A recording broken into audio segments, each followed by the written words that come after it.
Hello everyone, glad to be back. Today is still 12th of December. Now it's 22:05 in the afternoon, Moscow time. I'm Levan Gudadze and this is my second update for a day in which I will share latest report of Russian Defense Ministry about progress of a special military operation during the previous 24 hours. I hope you will find this short, relatively short update interesting and useful, and if so, please click that like button, leave some commentary about any topic you like, and share video with your friends.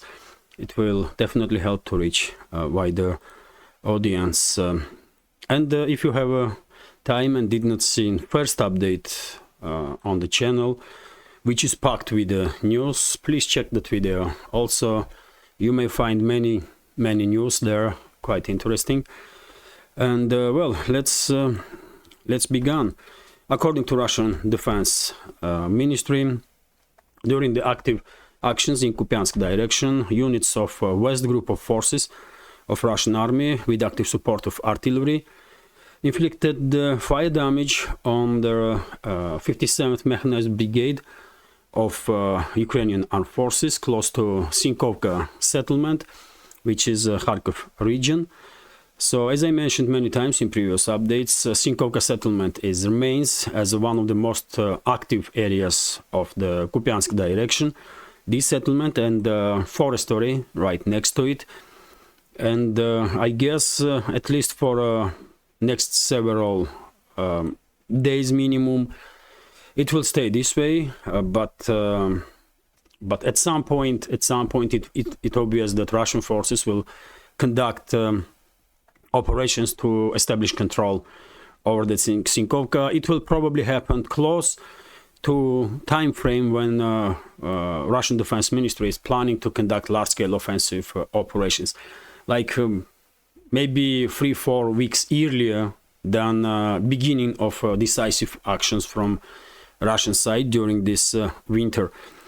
Well, according to Defense Ministry, as a result of hostilities in Kupyansk direction, Ukrainian forces lost 105 military personnel, about 105 military personnel, 2 armored fighting vehicles, and 1 Gvozdika self-prepared artillery systems. As you can see, in comparison to previous report of Russian Defense Ministry, number of casualties on the Ukrainian side did increase threefold, which definitely indicates that hostilities are increasing in this sector of the front line, and same goes for Krasny Liman direction.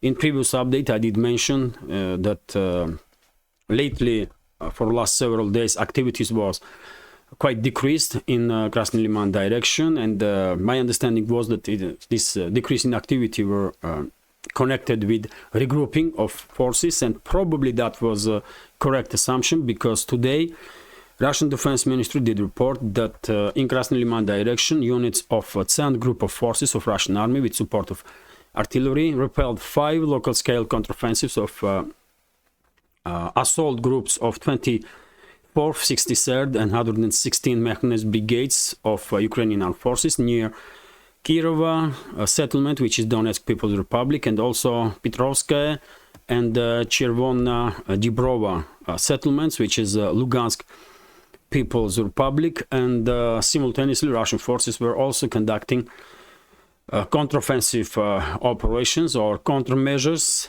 to improve current positions. And as a result of clashes in Krasny Liman direction, Ukrainian forces lost up to 185 military personnel, and the 3 motor vehicles have been neutralized. Yet again, we clearly can see significant increase in activity in Krasny Liman direction in comparison to previous 24 hours, and number of casualties on Ukrainian side is almost double in this area. Next is Donetsk direction. So, according to Defense Ministry, units of South Group of Forces of Russian Army with active support of aviation, frontline aviation and artillery repelled 2 local-scale counteroffensives of assault units of 79th Air Assault Brigade near Marinka, which is here, by the way. Unfortunately, this map is not really working correctly. So, as you can see, even this pro-Ukrainian map is acknowledging that Marinka basically is under full Russian control. Only just a small portion of this settlement, 1% maybe, remains under partial control of Ukrainian forces. And to regain initiative, or to return to control over at least several streets in the western parts of Marinka, Ukrainian forces of 79th Brigade did try to conduct local-scale offensive operations, but Russian forces repelled these attacks. And in addition, 24th and the 93rd Mechanized Brigades manpower and hardware of Ukrainian forces were neutralized in Kurdyumovka and Klishchevka areas, according to Defense Ministry's report. So Marinka was not the only area, of course, of activities during the previous 24 hours.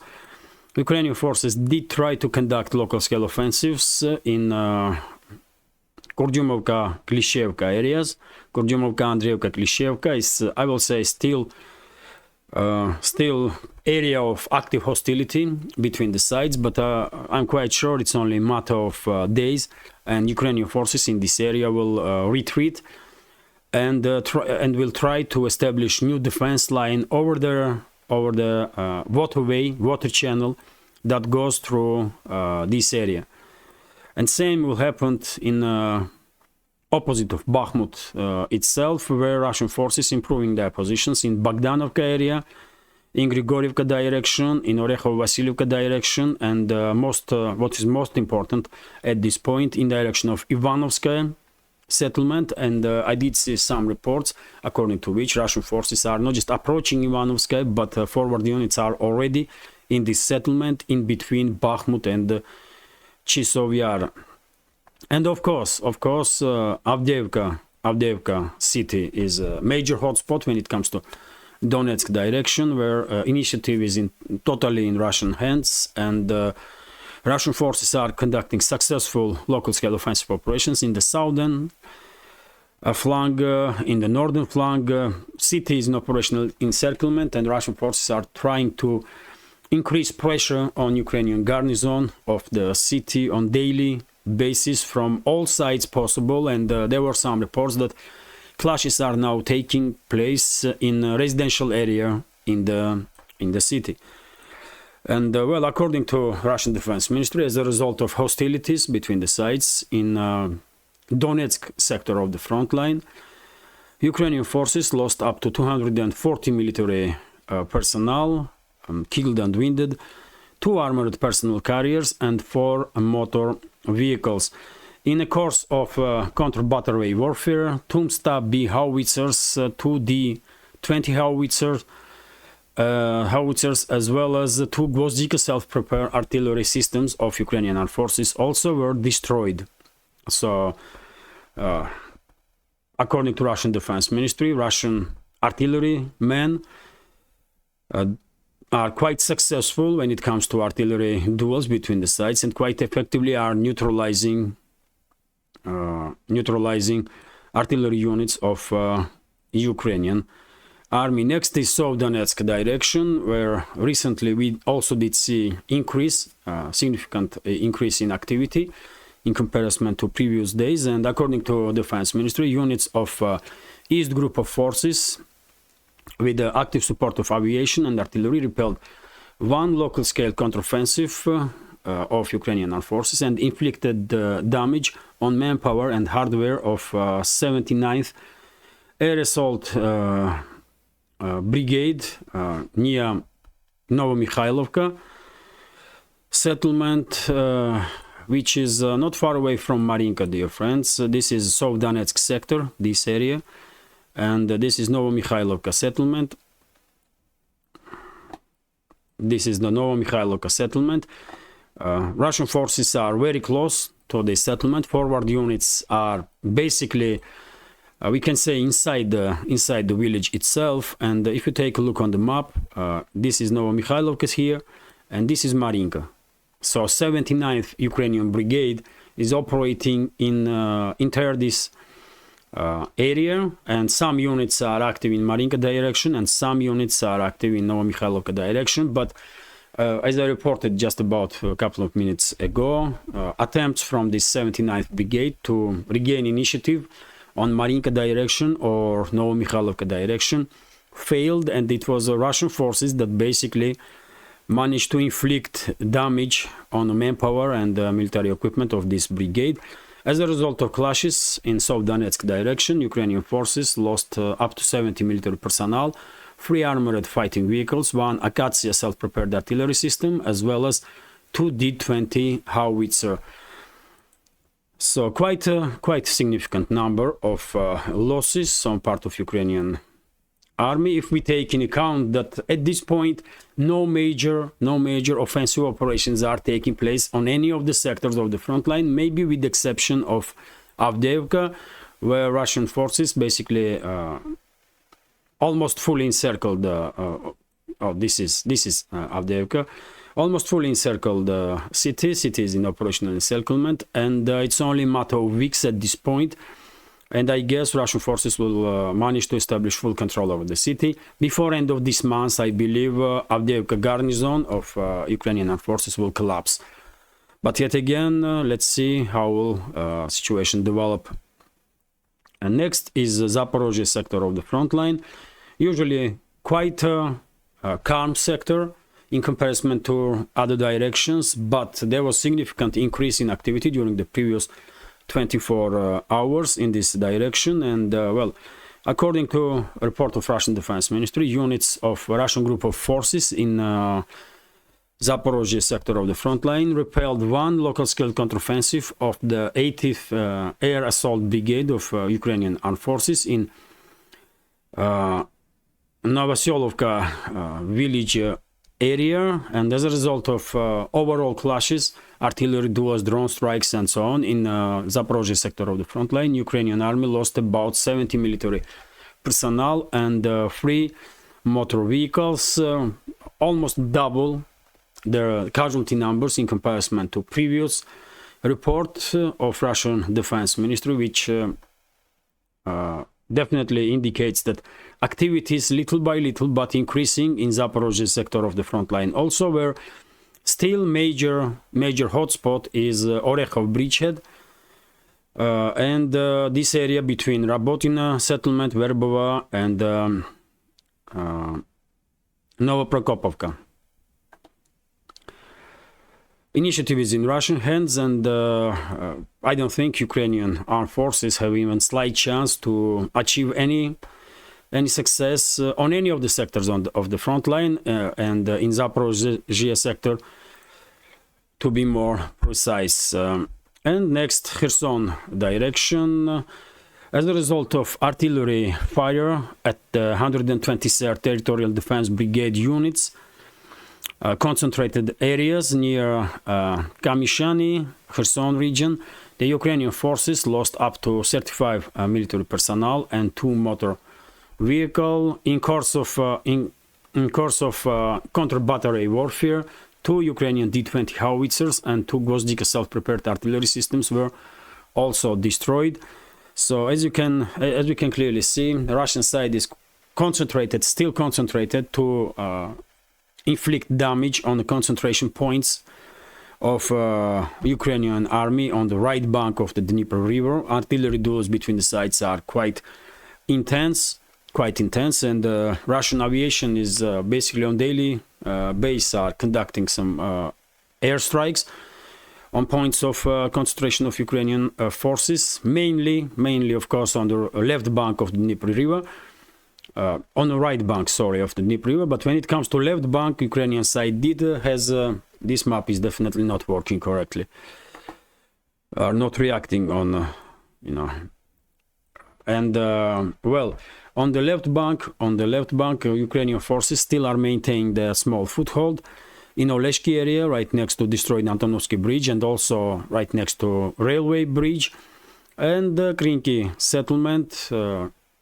Central part of Krinky settlement is still under control of Ukrainian forces, although at this point I don't think anybody in in Ukrainian brigades that are concentrated in Kherson region, on the right bank of the Kherson region, have any doubts that left bank was a trap for Ukrainian forces from very beginning, and I don't think they have any doubts that they will not be able to achieve any more or less significant success in during offensive operations towards left bank, during the crossing of the Dnieper River, and so on.